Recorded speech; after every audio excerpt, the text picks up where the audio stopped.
here at Si2. So we can continue to work with silicon photonics and continue to develop roadmaps and workshops that help advance the design of silicon photonic products. We'll start off with a little bit of explanation about who we are.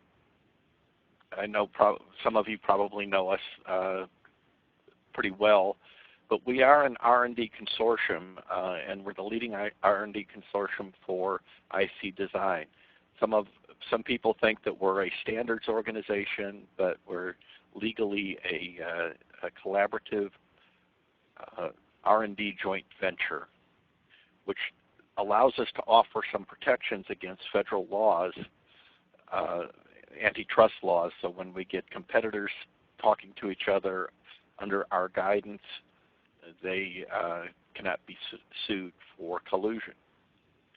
We do provide standards, open access being one of our major standards, the Compact Model Coalition being another major standard that we use for integrated circuit design and design tools. And the idea being that by working together collaboratively, we can solve problems that reduce the time to market for integrated circuit designs and hopefully photonic designs as well. There are 4 levels of Si2 membership. The base level is just kind of a member of Si2, a corporate member of Si2 that includes memberships in special interest groups. If you want to use some of our tools like open access or the compact models, you join those coalitions, and then you get access to those as well as all of the things that you could get out of the base membership.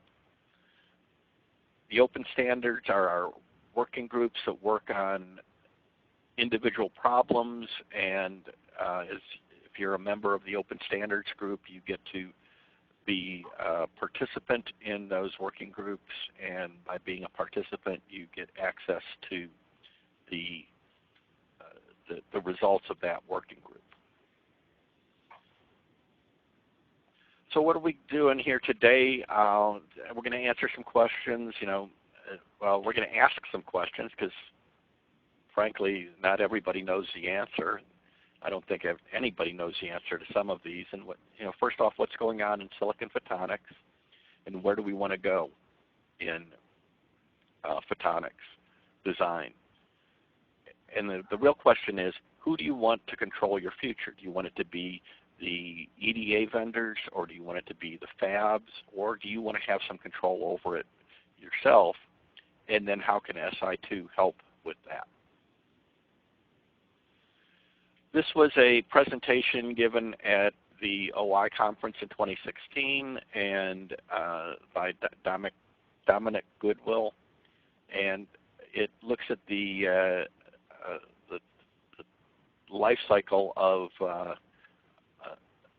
anything, and in this case it's looking at integrated photonics. And we can see we've already passed the peak of inflated expectations, which happened a couple of years ago, where everybody thought it would be the be-all, end-all solution. And we're coming through the trough of disillusionment and working our way up that slope of enlightenment. And this is where things go from being an idea, a dream, into reality. And eventually we're going to get to the plateau of productivity. We're starting to move there pretty quickly, and therefore having a group devoted to looking at the market, looking at the design tools, and especially from a user standpoint, is very important at this time. So there's several markets for silicon photonics. The one that has been around for the longest is the communications market, and that's telecom and datacom and in data centers.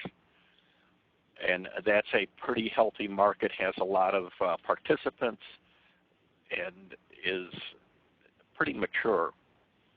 The high performance computing, a lot of people are exploring in this area, and they're looking at using photonics to do chip-to-chip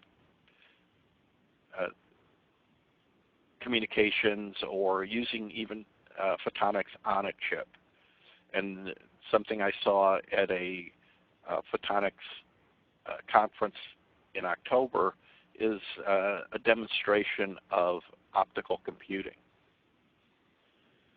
On the other side, we have the sensors, and this is up and coming and will eventually be a major part of the marketplace for photonics, and that's the biological sensors and medical sensors, where you can have glucose monitoring or use different types of disposable diagnostic chips.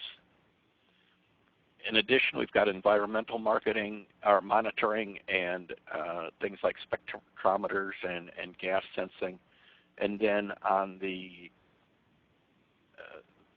kind of the control side, you have tools like optical gyroscopes and LiDAR, which you might find in a self-driving car or a car with enhanced driving capability. The CAGR forecast looks at a greater than 48% in the 2016-2020 time space. However, there's this comment by an R&D director that the telecommunications and data communications photonics market is rapidly becoming commoditized. And he gave some examples of that. And you can see that there's a lot of people, a lot of companies out there that are in that market, but this guy was working for a company that is a leader in that market. So what's the motives behind that remark? If we look at the lifecycle stage, you can see a lot of photonics, especially in the sensors, are still in the R&D stage. So we're in the innovation stage with new devices being created. But we see a lot of pilot lines out there, and people trying new things, and even larger companies are adding photonics to their fabrication lines. Bigger companies are buying up smaller companies, just as Ariane was bought by Juniper Networks, or you're seeing internal development like Cisco. So we're moving towards general acceptance. And in some places, we're actually seeing the commoditization of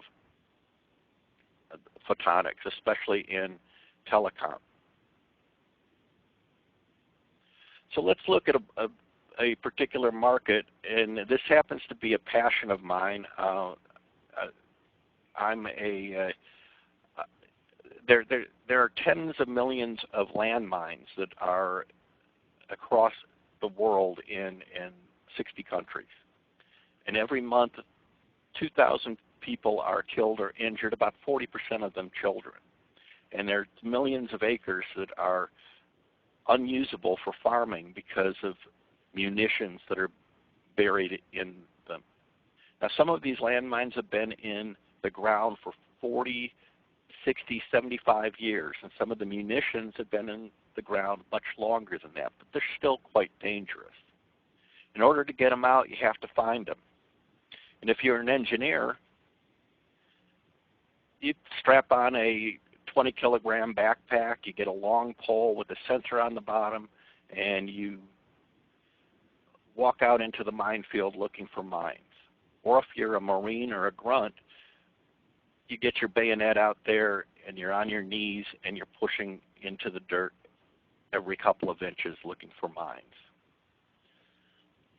Well, a couple of charities, Apopo and the Marshall Legacy Institute, have taken advantage of some animal capabilities, the ability to smell, and they train, the Apopo charity trains rats to find mines, and they take a African rat and will set them out in the field, and the rat will scratch at the place where the mine is found. And the dogs will also do the same thing. They're trained to sniff out mines and mark where that mine is.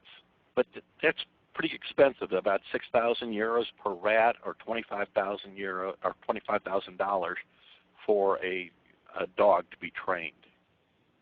Well, how about if we take and look at it through a different lens? Let's look at it through the electronic lens and build our own dog nose.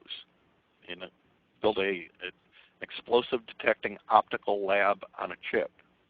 There are university programs that are working on optical labs that detect things like ricin. You put that together on a 3D package, and Si2 does have a working group that works on 3D packaging standards. Mount that on a 3D printed mine detection robot, and then send it out in a swarm. And when they find the mines, they can mark them and send the GPS coordinates back to a monitoring point, and that way the engineers that are going out to actually dig up the mines have an exact placement of where those mines are. This is a problem that I think we can solve, and I think in this case photonics and electronics and 3D printing can all come together to help solve this problem. So let's look at the state of photonics design. A quote by a distinguished physicist and PIC designer was that photonics design is 30 years behind electronics design. And a distinguished engineer from a EDA vendor said that the key is making sure that the design intent is properly implemented.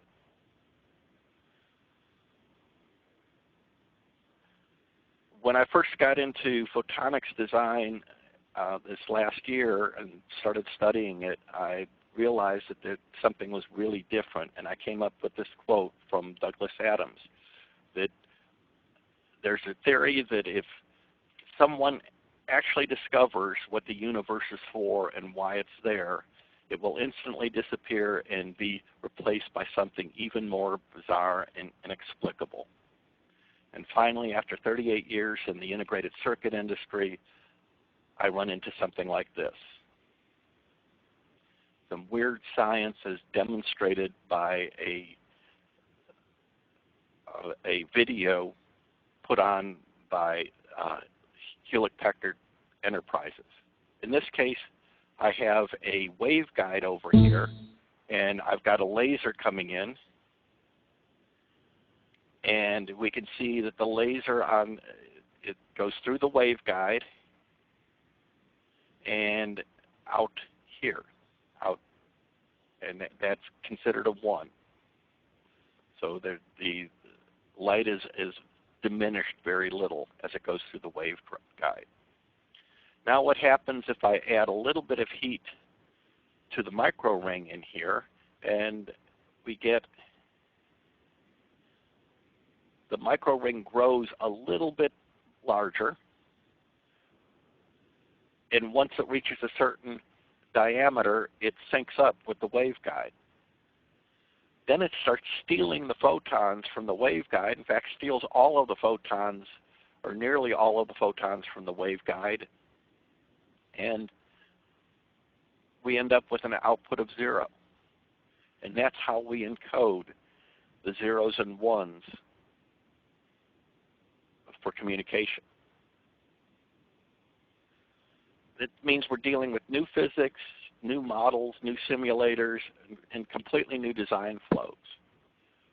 We're not dealing with electrons, we're dealing with bosons.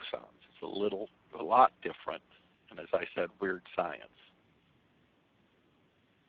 If we look at this design maturity problem, we start off with it, and this is the case of when I got into the IC design industry. We started off as doing physics experiments, and this is where we invented new devices and we characterized them. And the physicists had a lot of flexibility and could go in and make modifications to the process.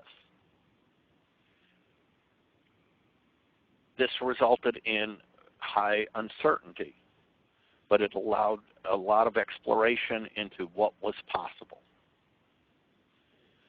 The next step to making it real was to turning it into an engineering problem. And there we combined existing devices and moved up a level of abstraction using well-defined models.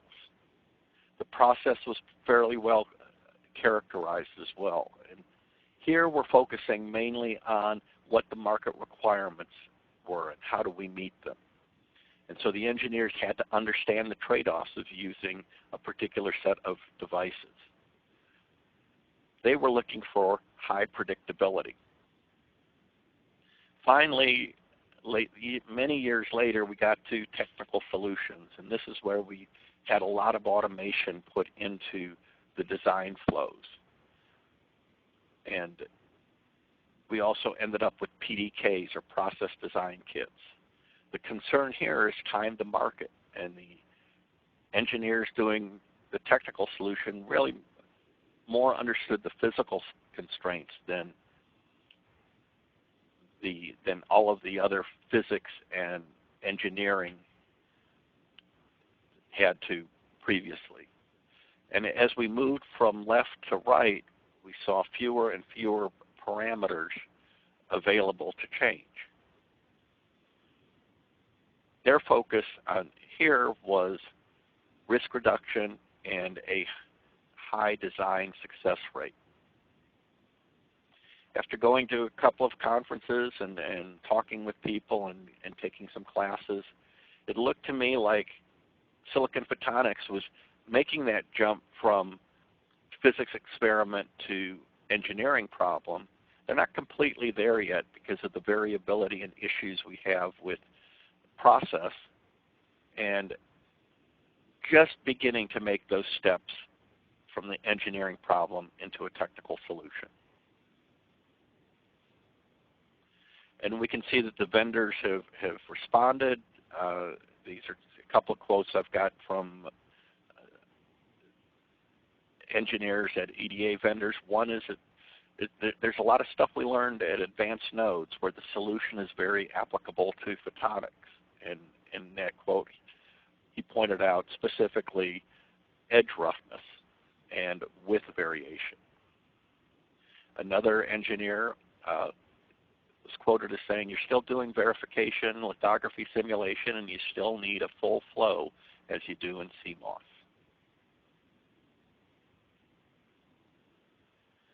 From a fab point of view, we're building these photonic devices on SOI, or silicon on insulator, wafers. But a key thing here is every nanometer counts.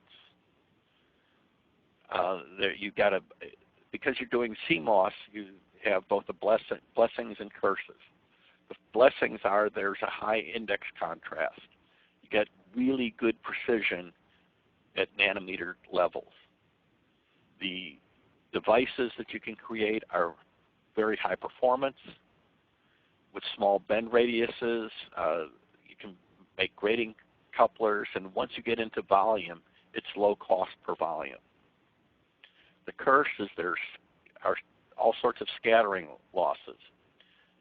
Roughness is a big one, and anytime you put a bend in, you're going to get some scattering losses as well. And if you don't control your width, you're going to end up with phase errors in your optical path. And of course, there's all sorts of issues with reflections and things like that that prevent you from producing a good chip every time. We've moved, though, from the R&D and prototyping fabs into some fabs that are actually doing manufacturing. We can see on the left there are a number of fabs, especially in Europe, that have been working on R&D and prototyping and multi-project wafers for a while. And recently in the United States, we've added the AIM Photonics Fab.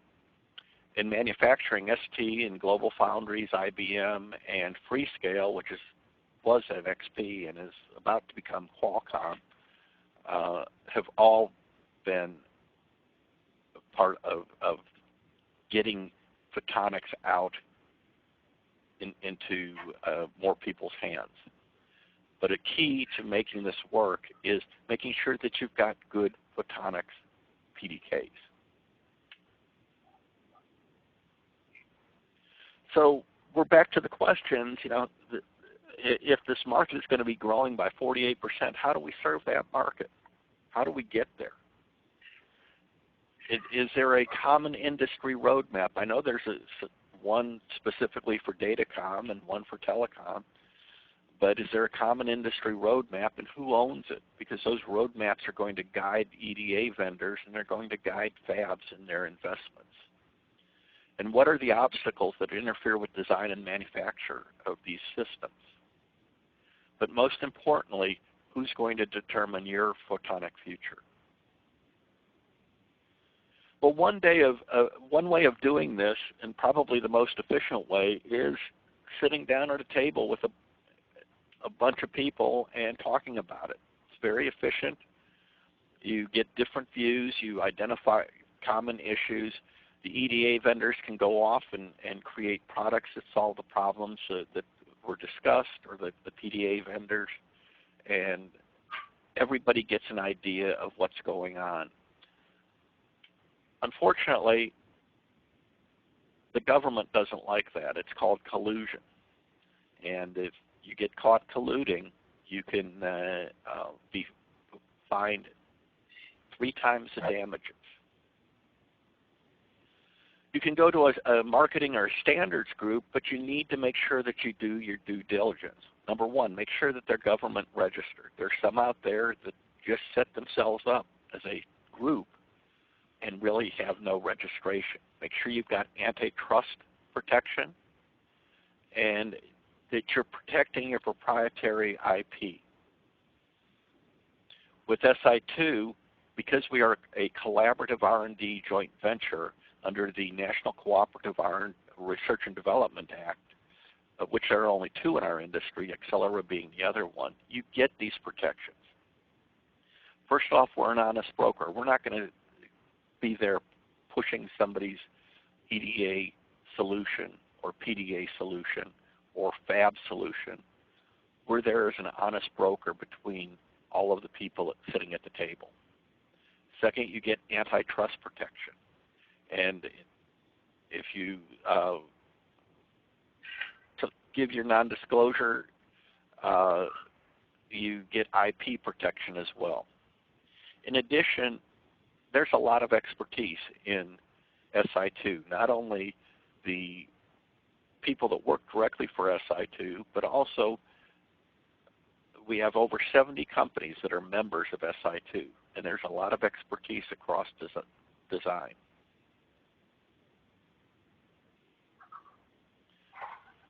So we're in the process of setting up special interest groups, and the Silicon Photonics Special Interest Group is being set up in January. This is kind of the introduction to it. And what is this special interest group going to be able to do? Well, we're going to be able to look at and go out and do surveys, looking for market trends and design needs. We're We're going to dig deep into uncover various needs, such as products or standards that might be valuable to the design of silicon photonic circuits. We can do roadmaps and white papers, put together workshops, do projects and proof of concepts, or develop standards. One thing that Si2 does quite a bit is partner with other organizations. In addition, if you need it, we can give guidance and we can look and help you find access to funding for research.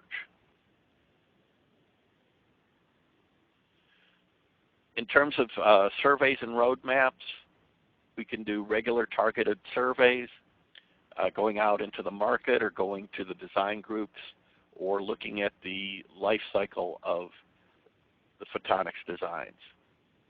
We can help track issues and make sure that PDA vendors are aware, or fabs are aware of those issues.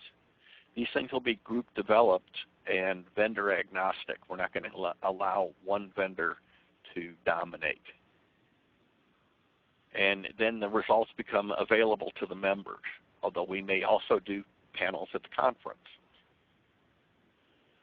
On the roadmap side, we're looking at what's going to happen in the future. Right now, there are some disjoint roadmaps in terms of the market, and the roadmaps for design and testing and packaging are only at their very beginning. And we can put some more meat into those as well. You do have access to a lot of expertise, our various groups and coalitions, plus the fact that there are 70 plus Si2 members. And we go out and participate in trade shows as well. If we're going to do proofs of concept or projects, these things start off in special interest groups. These are kind of your incubation areas where we identify opportunities or problems that need to be solved. The two that are starting up in the beginning of this next year are the Silicon Photonics and the Process Design Kit groups.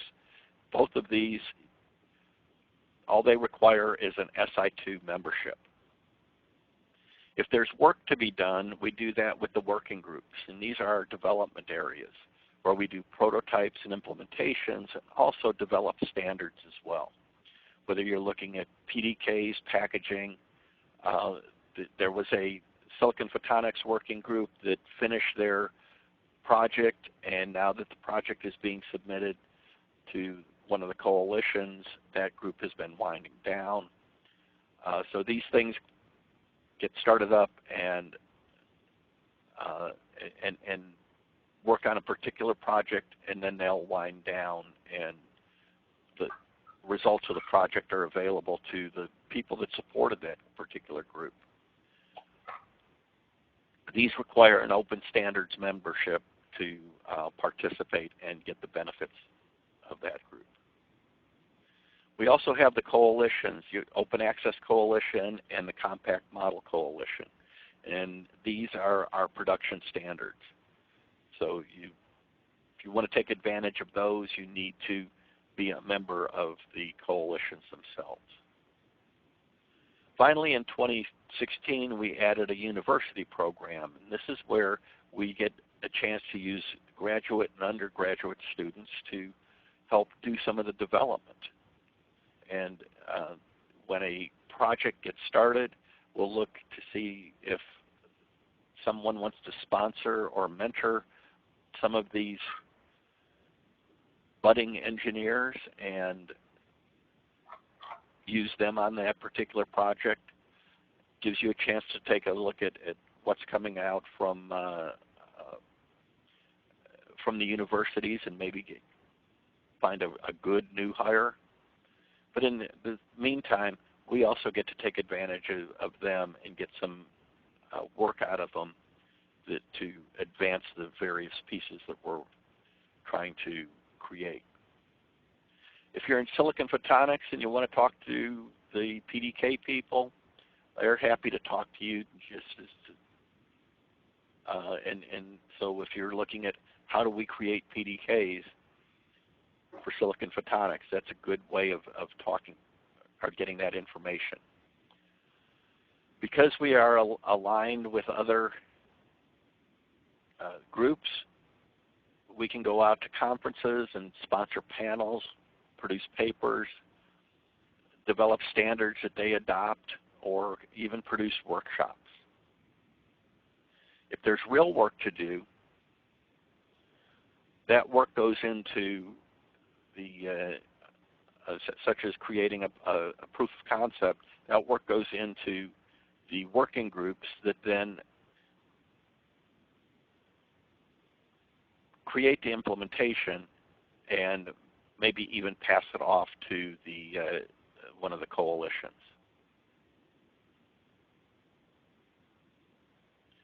In terms of workshops, we've continued to do workshops in various areas, and with the guidance of the working or the SIGs, we're going to continue to do this over the next couple of years. You know, first workshops go out there and we look for unmet needs. You know, what products are not out there that people need, or what tools, or what standards. We'll also do training workshops and look at for research opportunities and funding sessions.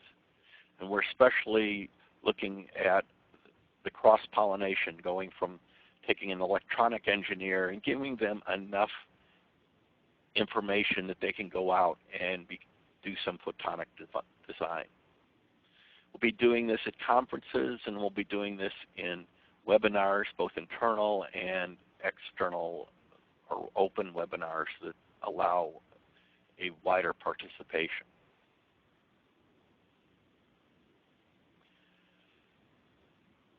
Si2 also developed standards. One of the first things the Photonics Working Group did was develop a standard for storing photonics data in open access. And that was prototyped, and now it is awaiting a sponsor on the OA change team to implement that as an extension to OA.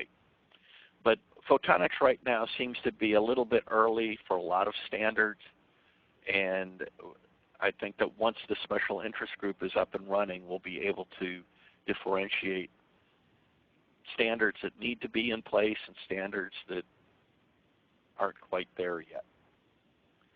But we can put that bridge in place between electronics and photonic design. Being able to speak in the same language and being able to understand each other, and also looking at the interfaces and interoperability of the elements that you're creating in photonics, as well as the design tools. And we did, like I said, we partner with other organizations. One of the things we did was create a standard for low power 2416. This is an XML standard that can then generate the data necessary for low power simulations. In terms of guidance, there's all sorts of things we can help you with, in marketing, statistics and trends, and guidance in business and funding and patent information. In addition, if you really get down to it, we can do some methodology consultation as well.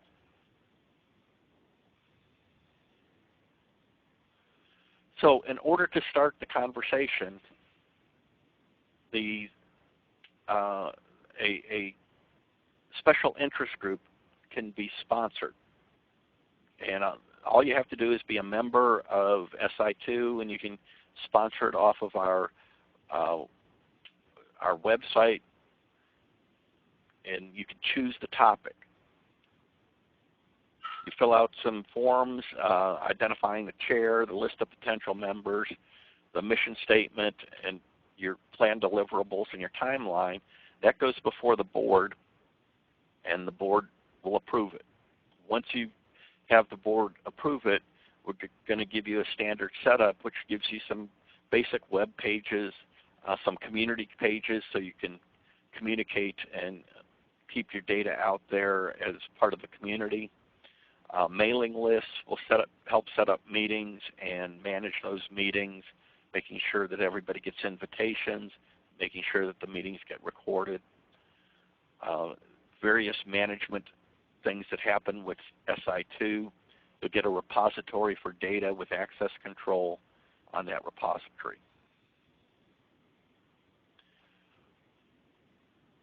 If the interest group is already in play and we're in the process of putting up together the Photonics Special Interest Group, we want to make sure that we gather the potential participants in that group, and then we're right now waiting on the sponsorship to be sponsorship forms to be returned, and then we're going to go after board approval. Now, it does require Si2 membership, but if your company is already a member of Open Standards or a coalition, you're already part of Si2. If you're interested in being part of this, you can register at www.si2.org/spsig. And you won't be able to find that from the menu set until this next week. We're in the process of updating that. We'll contact you in January. We're going to set up this first meeting and go after a chair and start creating a mission statement. All right, is there any questions?